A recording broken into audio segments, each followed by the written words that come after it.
Free your spirit. The Third Testament. Revelations of Jesus Christ. Chapter 62.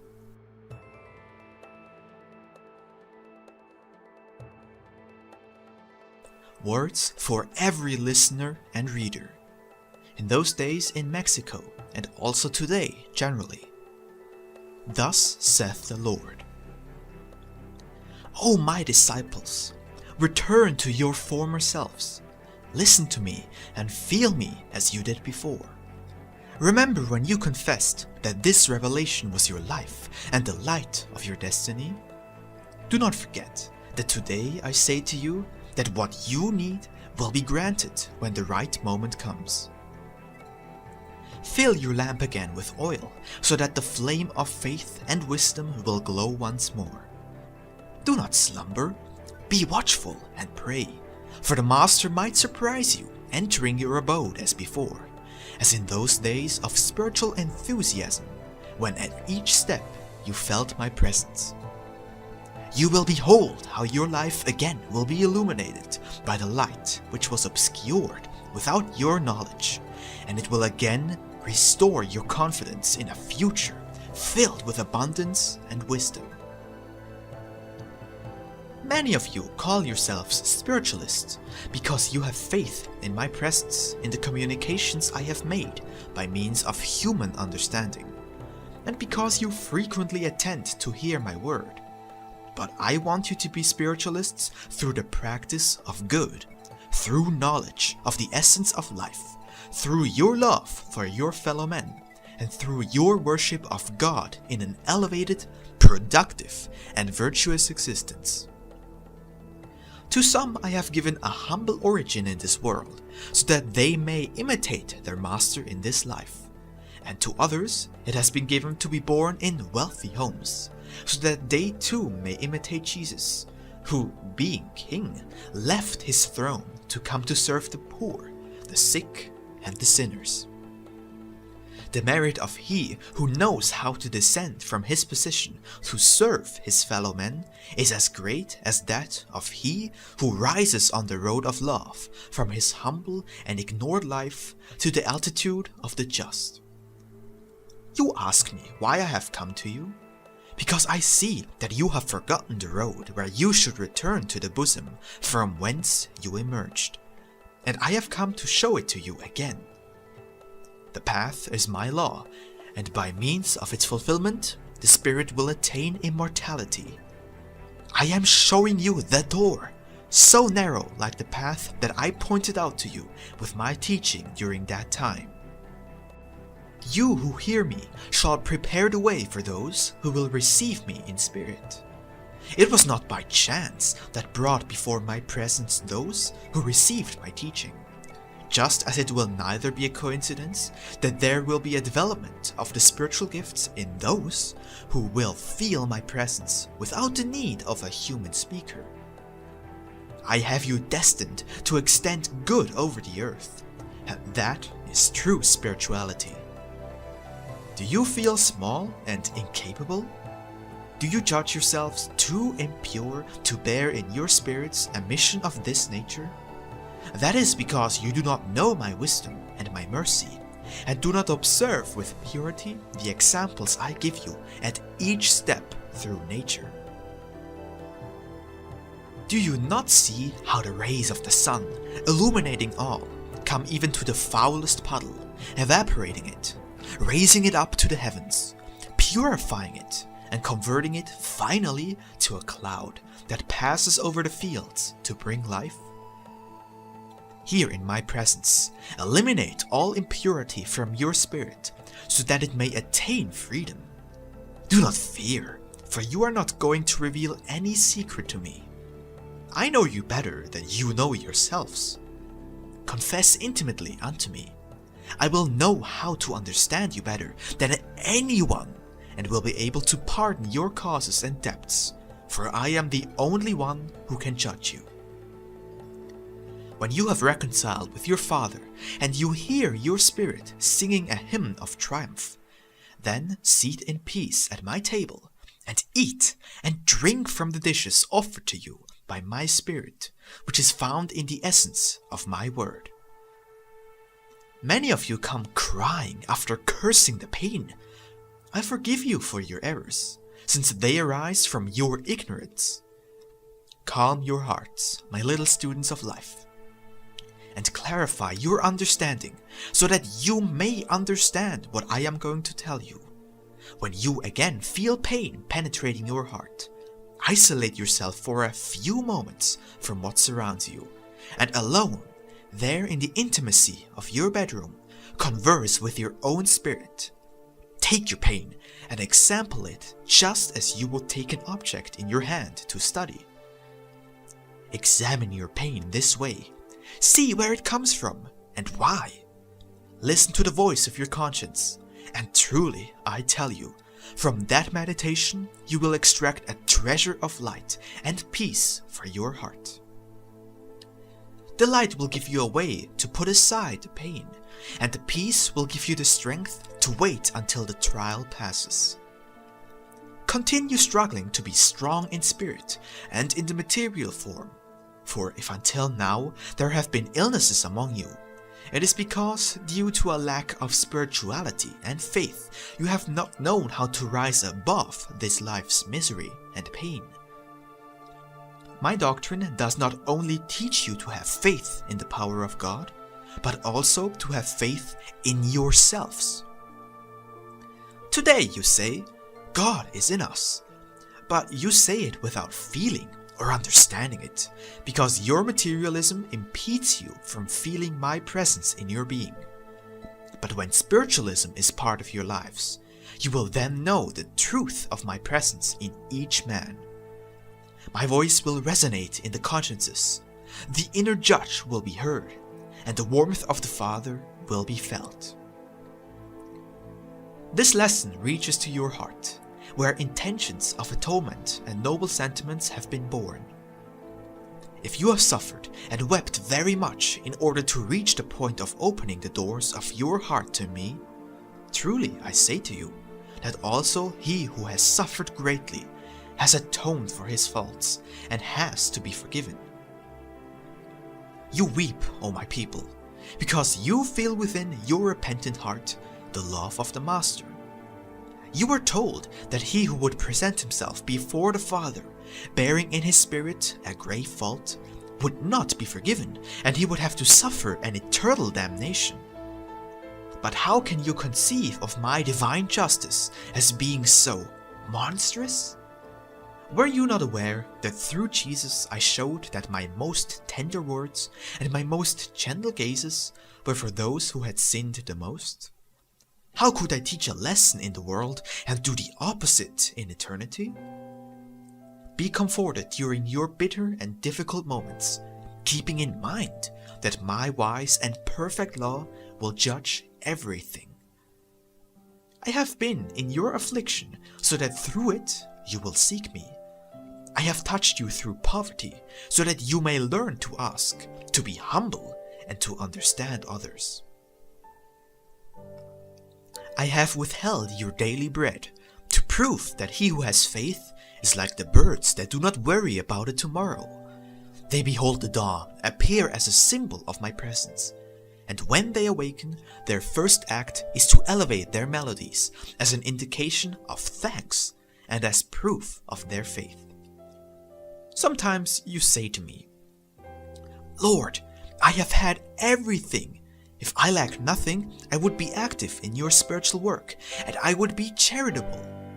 But keep in mind that as men you are changeable, and that all your intentions of today, when you possess nothing, would change if I granted all that you wish.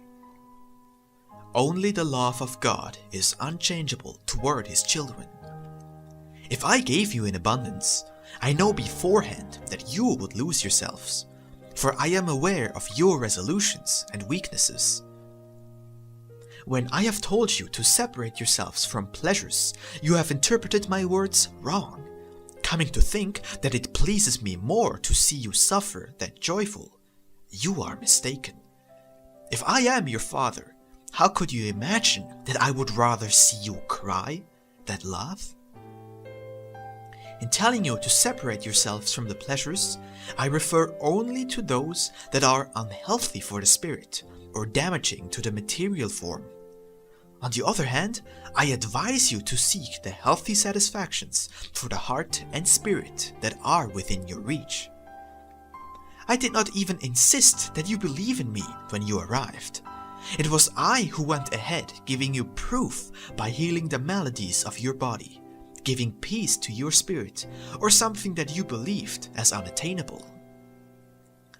Afterward, when you have believed in me and have surrendered yourselves with faith toward the fulfillment of my law, I have pointed out to each one his mission so that he will not deviate from the pathway, and that he will only take what corresponds to him and extend to his brethren charity and love, just as I have come to do with you. By chance, do you believe that all those who indoctrinate are teachers? Do you believe that all those who regard themselves as ministers of God are envoys of mine, or that I have given them the mission that they are carrying out? Do you believe that all those who reign, govern, and command in the world possess the necessary gifts to fulfill that mission? No, my people, how few are those who fulfill the obligation that has truly been entrusted to them. While some usurp a position that does not befit them, those who should fulfill it are humiliated and passed over. Do not think that I am offended if some do not believe in my presence in this manifestation, for it does not affect my truth at all. How many men have doubted the existence of a divine being who created all the marvels of the universe, and yet the sun has not ceased to give them light? Today you open the doors of your heart and your understanding before the light of my teaching. With what works do you come to glorify me? All of you stay silent in both the material and spiritual forms before me. You bow your heads and humble yourselves. But I don't want my children to humble themselves before me. I want them to be worthy of lifting their faces and beholding mine. For I do not come in search of servants or slaves. I do not come in search of creatures who feel outlawed and exiled. I come to my children, whom I so love, so that when they hear my voice, the voice of their Father, they elevate their spirits on the path of spiritual evolution. Beloved disciples, be zealous of my work, comply with my mandates, and with those you shall be giving testimony of me. Mary, your loving mother, also descends to you and fills you with grace. She teaches you a perfect love and changes your heart into a fountain of charity, so that you may perform great deeds of love among your brethren and know the truth. She is my collaborator, and next to my word of a master and judge is her word of mother and intermediary. Love her, my people, and invoke her name. Verily I say to you that Mary is watchful over you and accompanies you, not only in the days of trials, but eternally. I have named you the Marian people, for you are able to love and recognize the Divine Mother and approach her like a child who needs tenderness, or as a sinner who seeks intercession. The presence of Mary in the world is an indication of my love for men. Her purity is a heavenly miracle revealed to you.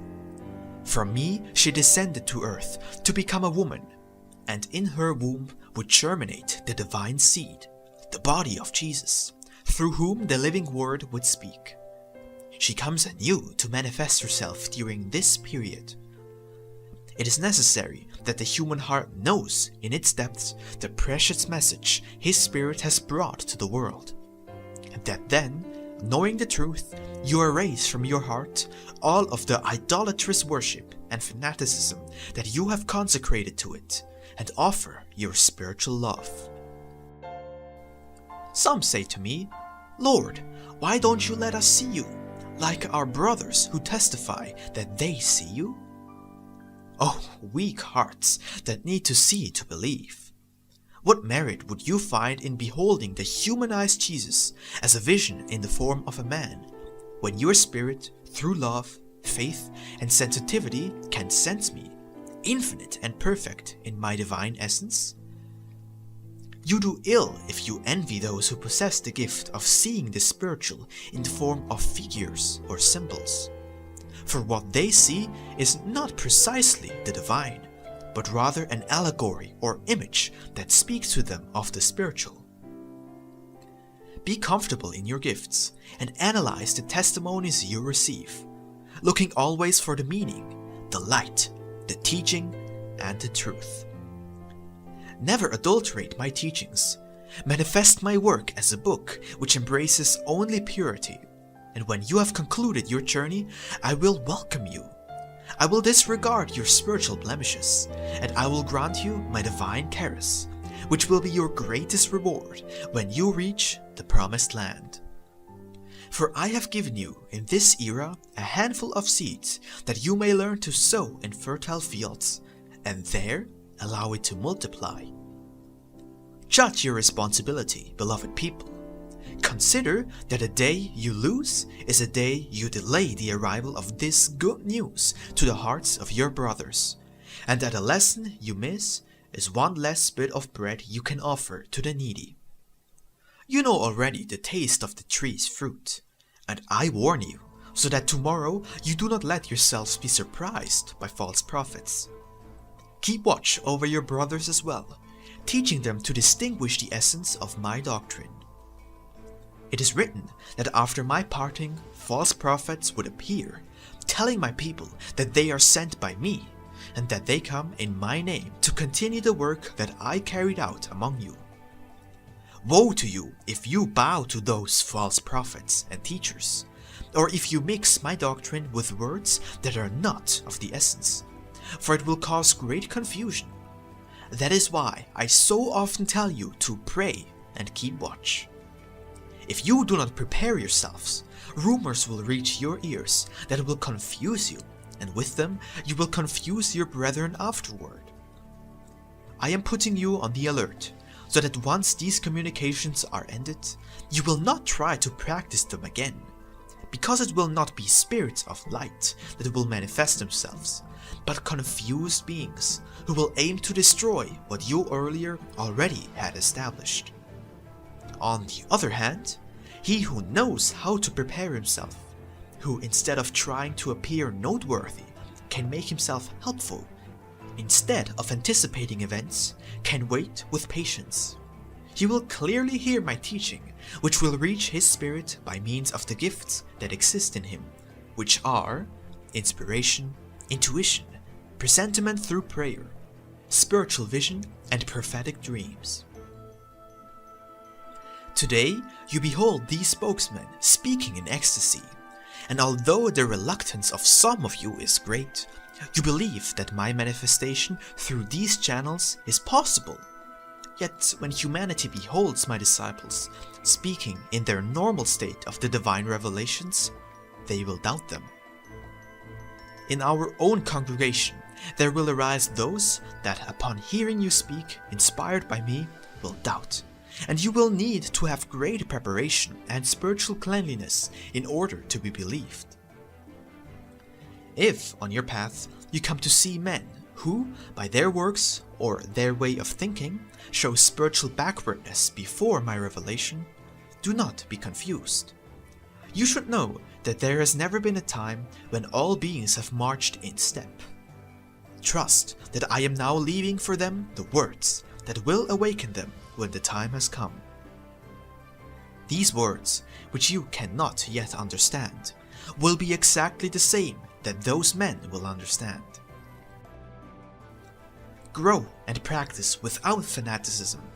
Elevate and place yourselves on a level from which you can teach all your brethren without distinction of creeds or doctrines. Do not hold back your charity to the one who is in need, because he follows an underdeveloped or imperfect worship. On the contrary, your unselfish deed will win over his heart. Do not confine yourselves in groups, nor limit your activities. have enlightenment for every spirit and balsam for every pain. If your brothers murmur against you for having answered my call, close your ears and be silent, for they are innocent. But if you have taken up this cause in order to judge them, woe unto you! For you have already been illuminated by the light from your conscience and understand what you do.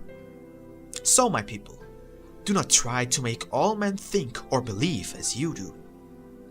Never anathematize humanity.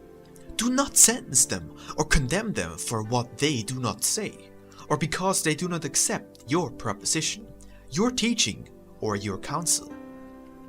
Look upon all of your brothers with the most profound respect and spiritual charity, and in this way you will understand that each one in his own worship, his own doctrine, and on his own path has reached a place to which his spiritual capacity gives him the right. And where you see humanity today is the place to which its own evolution has brought it. Now I want you to know that you are not more than anyone, that the belief you have fostered that you are a people of privileged beings is an error, because the Creator in his perfect love toward all his creatures distinguishes no one. I say this because tomorrow you have to teach your brethren the doctrine I brought to you during this time, and I do not want you to appear before the last ones as superior beings, nor that your merits made you the only ones worthy of listening to my word. You will be comprehensive, humble, simple, noble, and charitable brethren. You will be strong, but not arrogant, so that you will not humiliate the weak. If you possess great knowledge about my doctrine, never make a display of your knowledge, so that your brethren will not feel belittled near you. Even here, among my laborers, how many there are who, not understanding my doctrine, and upon finding themselves endowed with gifts, have believed themselves superior and worthy of admiration and homage. That brings me to ask you if you can believe that an elevated spirit could be vain of its gifts, since humility and charity are two of the principal attributes it should bear. Remember that I once told you that I did not create you to become like parasitical plants. I do not wish you to be satisfied with merely not doing harm, but want you to reach satisfaction through good works. Those who do not do good when they are able have done more harm than those who do not understand how to do good, and who therefore content themselves with doing evil because it is all they know. Oh, my very beloved children, who weep like lost sheep, calling your shepherd with anguished cries. When you close your eyes to the reality of your surroundings, you end up thinking that I am the cause of your misfortunes on earth. Others believe that your vicissitudes are of no concern to me. How ungrateful you are thinking that way of your Father, and how unjust to appraise my perfect justice. Do you believe that I do not listen to you when you say that you are only nourished by bitterness, that the world which you inhabit is a world without happiness, and that the existence which you lead has no reason to be?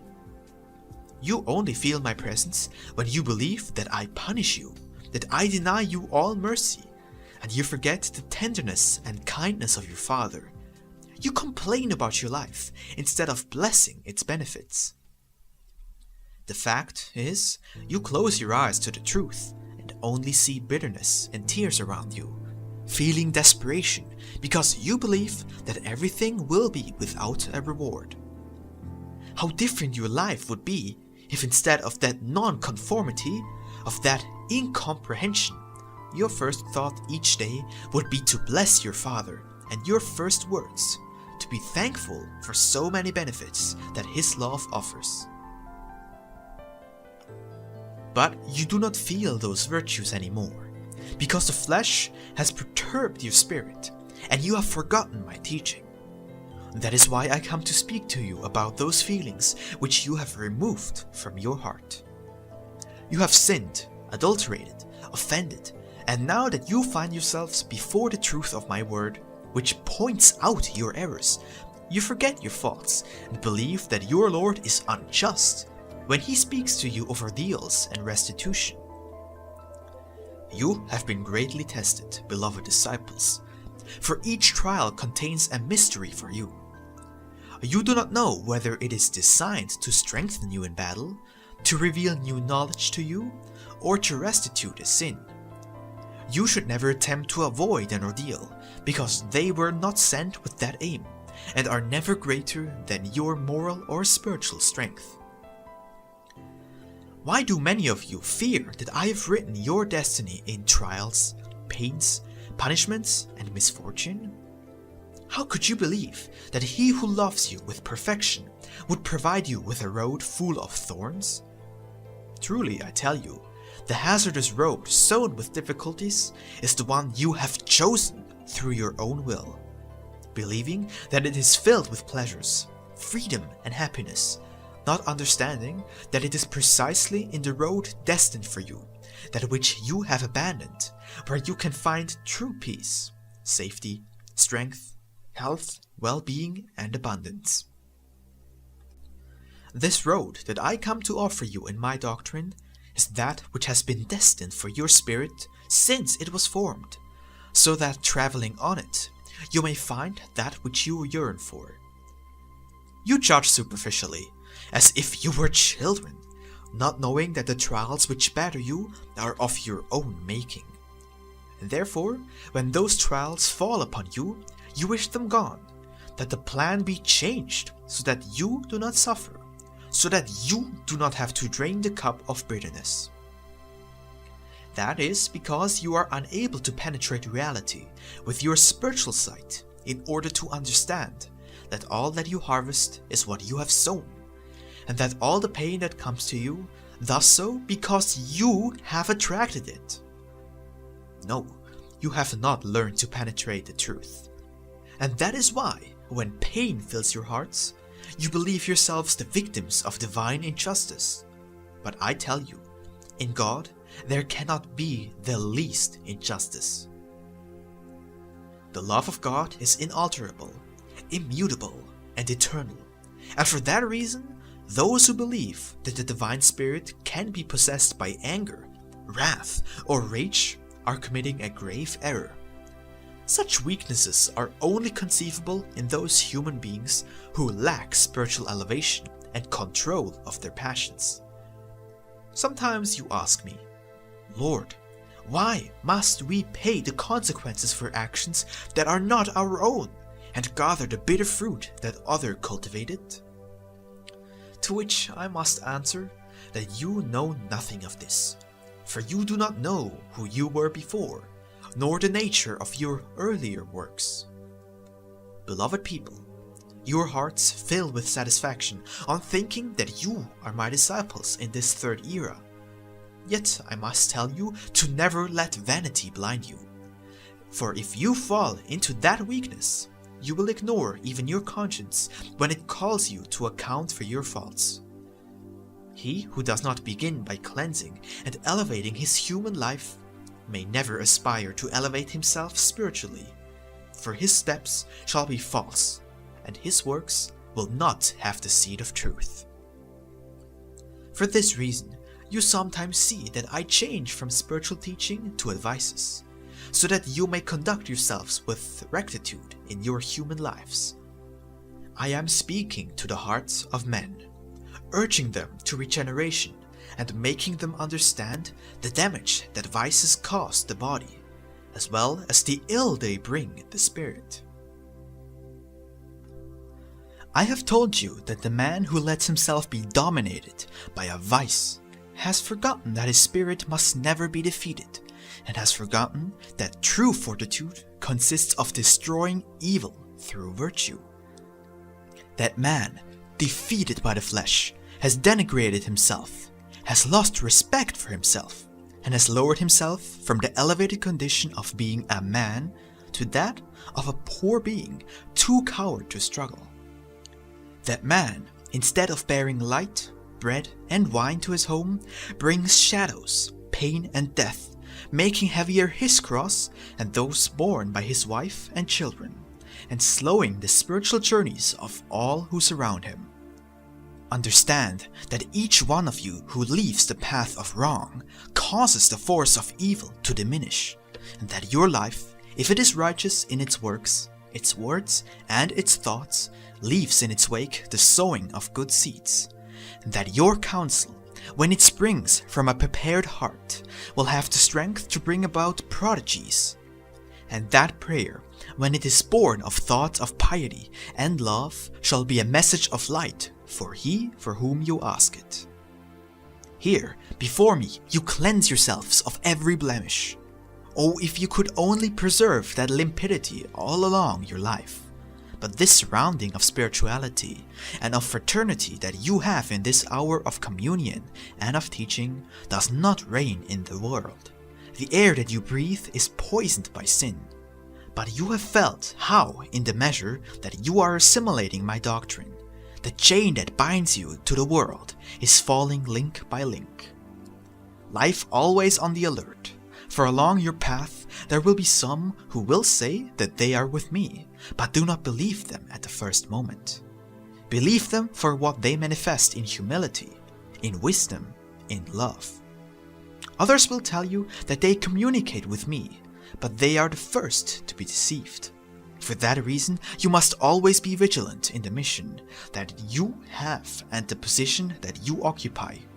You need to see, hear, and also forgive a great deal too. Be active, do not slumber. Or do you want to wait for the persecution to surprise you sleeping?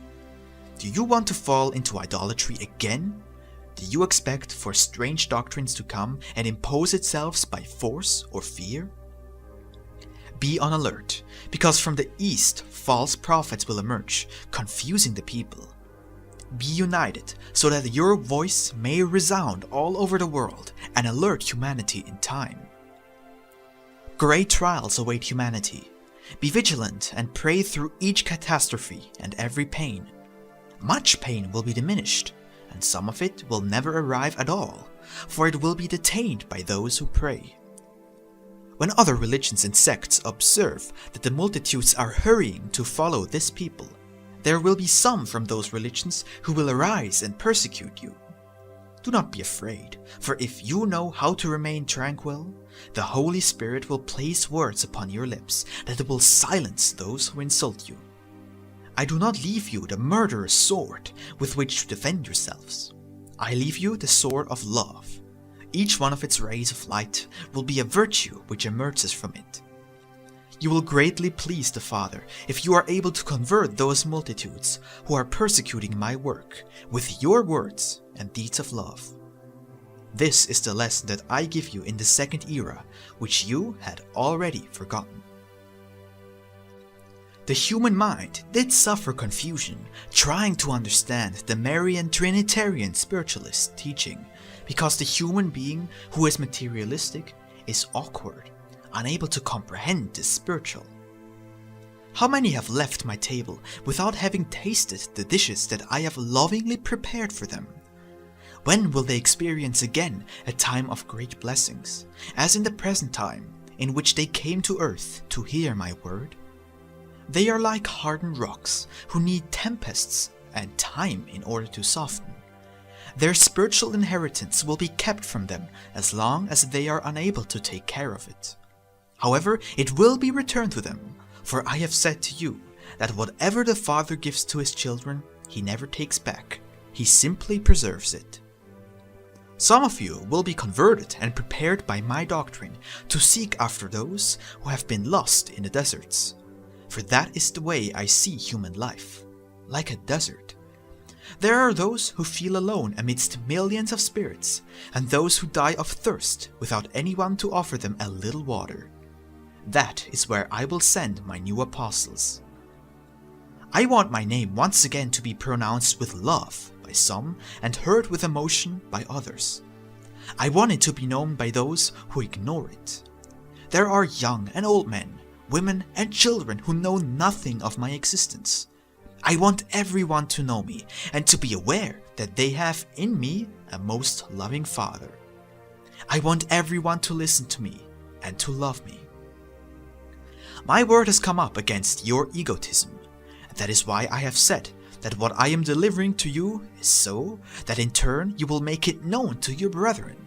But you only want to enjoy my manifestations without entering into any obligations with the others. However, the Master has not called you to teach you useless lessons.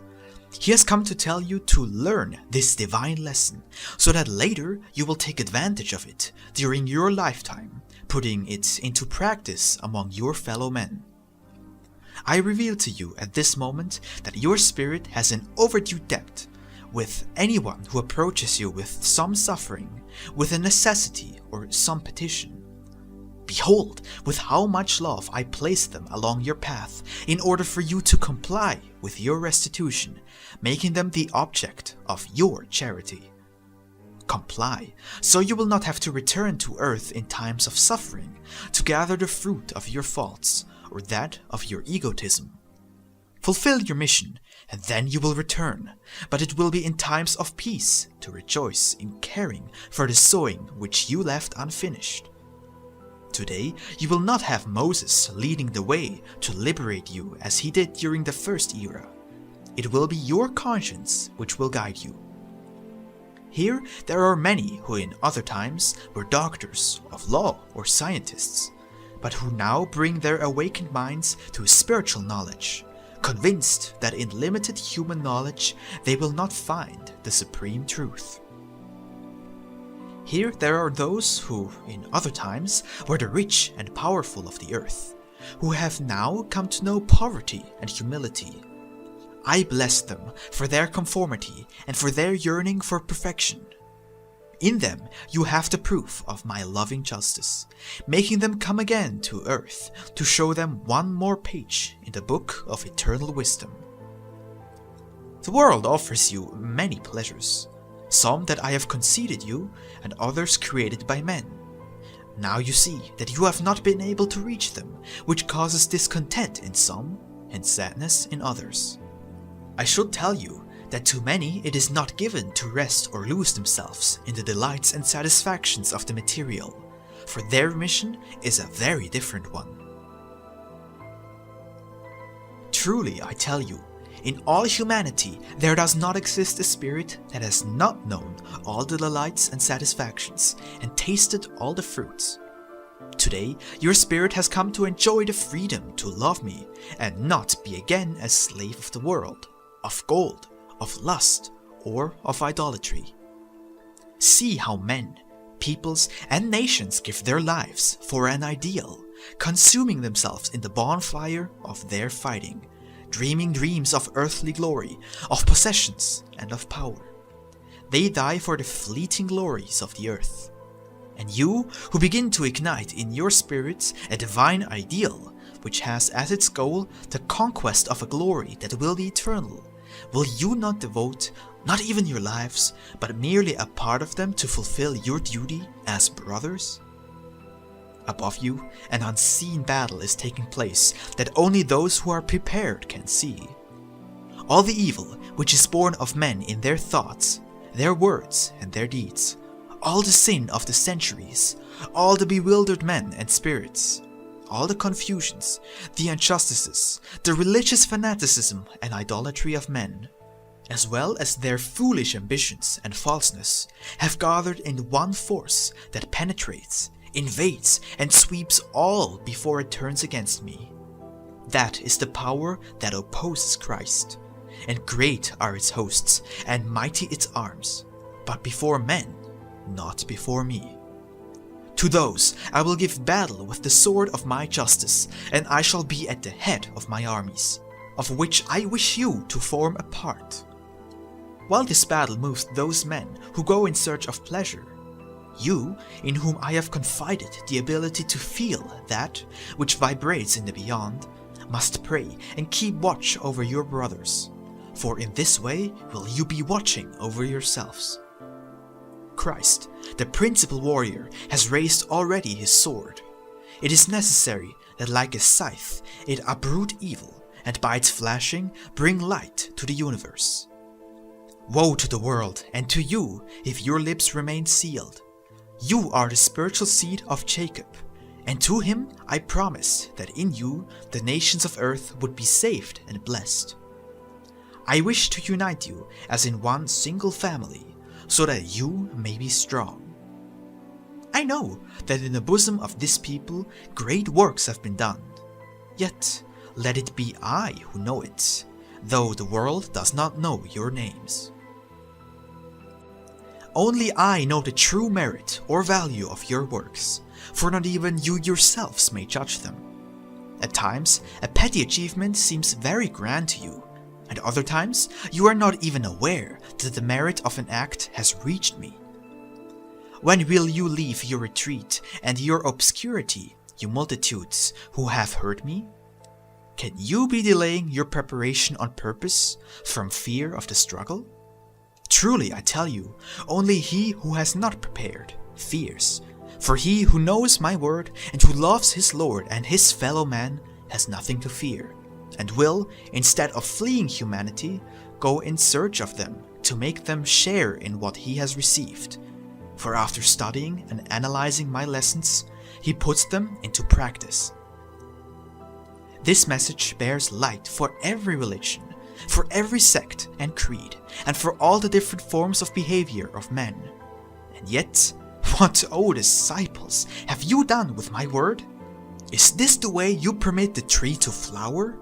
Let it bloom, for this shall serve as the proclamation of the fruit that comes later. Why do you hide these messages and not give to the world the surprise of this new era with its good news? Why do you not dare to tell the world that the voice of Christ sounds among you? Speak and bear witness to my teaching by your works of love. For if there are some who close their ears so as not to hear you, others will open theirs, and in them your voice will be as sweet and harmonious as the song of the nightingale. Humanity is awaiting my new disciples, and yet, if you, who are my laborers, from fear of the judgment of the world, abandon the sowing and your tools, what will become of humanity? Do you not feel the responsibility of your charge? Your consciences will never deceive you, and will always tell you when you have fulfilled your duties. The unquiet you feel is a sign that you have not observed my precepts. You complain at times that the number of followers of my word increases slowly. Yet, I tell you that you should complain of yourselves, for it is you who bear the mission of bringing the multitudes that form this people to grow and multiply. But if you lack faith in your hearts, if your gifts are undeveloped, and if your understanding lacks the light of spiritual knowledge, how will you move others by the virtues of faith and love that are not developed in your own hearts? He who does not understand cannot make others understand. Who does not feel cannot make others feel. Know then why your lips have trembled and started when you have needed to give testimony of my word. He who loves will not hesitate. He who believes does not fear. And he who feels has many ways of proving his sincerity and truth. Today, I come to you with a teaching that might seem impossible for the world to practice. Once it is understood, it is the easiest to fulfill. I come to teach the worship of the love of God through your life, your deeds, and the spiritual prayer, which is not pronounced by the lips at a predetermined place, nor is it in need of forms or images to be so inspired. I say to you, what are you waiting for to spread the good news? By chance do you pretend to go and preach among the rubble? I am telling you and revealing all, so that you may always have a wise answer for every question made to you by your brethren. Behold, that you will be attacked with great arguments, that will fill with fear those who are not prepared. Engrave my word, and do not forget the great miracles which I have granted you, so that each one of you can be a living testimony of my truth. Then whoever scrutinizes you and prods into my word will find that it does not contradict in anything of what I said and foretold during past eras. The struggle will be great, to the extent that some, having been my disciples, will become fearful and deny me, saying that they never heard me. To those who know how to be faithful to my commandments and are able to cope with the struggle, I shall cover with a mantle with which they will defend themselves, and they will come out unharmed from any situation. To the one who wrongly sows this seed and profanes the purity of this work, there shall be a judgment, the persecution of men, and uneasiness at every moment. It is necessary for each one to know the tree he has cultivated by the taste of its fruit. I have reserved great miracles for the period of the spiritual struggle of my people. Miracles and deeds that will amaze the wise men and the scientists. I will never forsake you to your own strength. Do not become blinded when humanity ridicules you. Do not forget that in the second era, the multitudes mocked your master. In truth, I tell you that the world is against you, and therefore I prepare you to know how to defend the cause of your faith with the arms of love and charity. I tell you that you will triumph even when your victory is unknown. This time your sacrifice will not be in blood, although you shall know calamity and disrespect. Still, the Master shall be there to defend and comfort you. No disciple will be alone. People, do not learn more about perversity, but combat it without boasting of your purity, nor should you be scandalized by the faults of your brothers. Be discreet, sensible, and opportune in your speech and actions, and the world will hear and pay attention to your teaching. Is it necessary to tell you again that before you disseminate this doctrine, you must live it? It is necessary that my people arise among nations, giving an example of brotherhood, harmony, charity, and understanding. Like a soldier of peace in the midst of those who again take the divine teachings to duel, harm each other, and take one another's life. Come to understand that you all love the same God, and do not duel over the differences in the manner in which one or the other has been doing so. It is necessary that you understand that there are beings in whom their beliefs, customs, and traditions have grown roots so deep that they will not initially be easy to pull up when first you instruct them. Have patience, and over the years you will succeed. When the year 1950 ends, there will be uncertainty and doubt in many of you. Why do some who are of greater intelligence than those who believe in my message doubt my manifestations? Because it is not human knowledge or the mind that is capable of judging my truth. And when men understand this, they are invaded by fear of all that is new, and all that they judge as unknown makes them reject it unconsciously. And you, the weak, the unprepared, those who cannot reach the heights of the men known for their intelligence, it is you who believe, who have faith, and who know how to penetrate the depths of the spiritual mysteries. Why? Because it is the Spirit that reveals to the mind the eternal life and its wonders.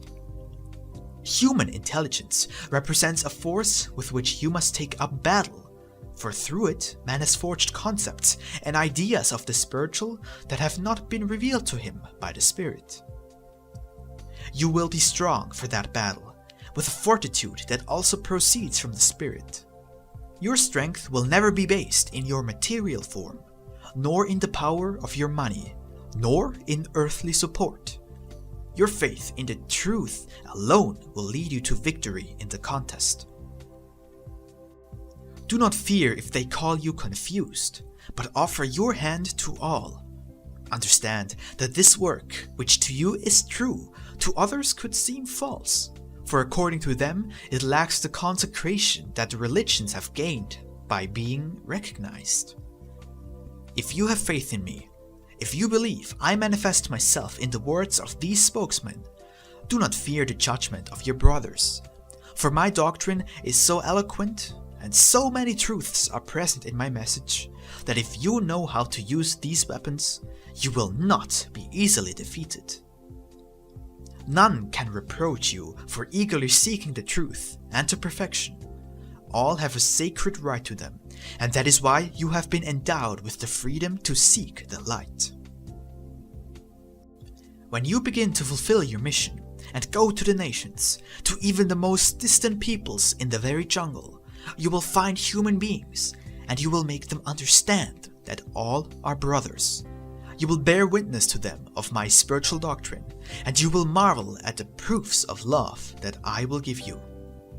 There, among the beings isolated from civilization, but also isolated from human perversity, you will find great spirits that will come to swell the ranks of the people of Israel.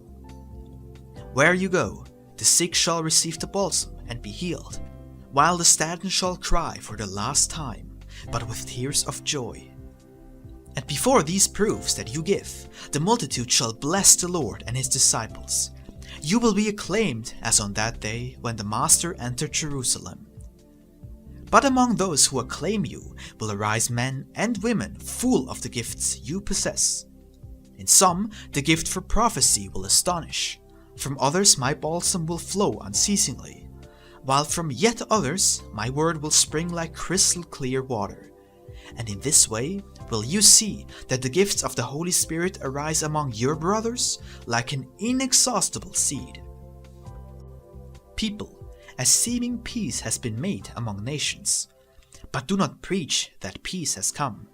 Seal your lips, for true peace will not be built on foundations of fear nor material convenience, but must be born of love and brotherhood. Men are building on sand, not rock, and when the waves come again, they will batter those walls, and their structure will fall to the earth. Since the first era, I have spoken to you through my prophets, to guide you rather than force you to comply with my law. But that time has passed. The human spirit has evolved and has reached maturity so that it can comprehend its mission as a spirit. Humanity, which finds itself so close to the abyss, to perdition, needs your spiritual help. That battle, the final battle, the most terrible and tremendous, between darkness and light, all the spirits of darkness are gathering, and the spirits of light must confront that power. Awaken, O you who have heard me, and who bear the light of the Holy Spirit. Awaken, and do not lose time in material pleasures and temporary ambitions. Fight for humanity. Fight so that the kingdom of the Father might come to this world. That is the mission that I give, to the most humble and to the most prepared. The spiritual world is with you, and above all is the Father, full of love and mercy.